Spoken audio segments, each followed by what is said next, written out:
Metag dos kay elastic bandage. Oh, asa ba ng papa ni mama ni? Kanina.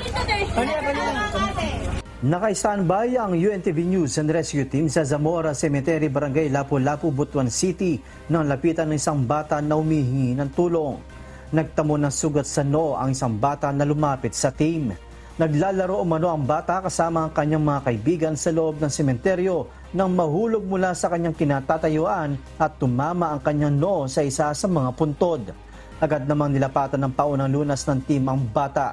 Matapos mabigyan ng first aid ay inendorso ito sa Butuan City DRRMO.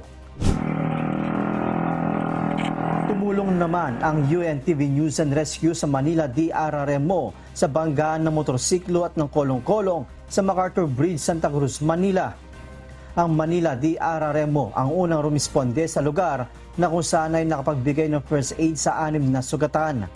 Dahil sa kakulangan ng transport team, ang UNTV Rescue na ang nagatid ng isa sa mga pasyente sa ospital na si Randy Ocampo, 45 taong gulang.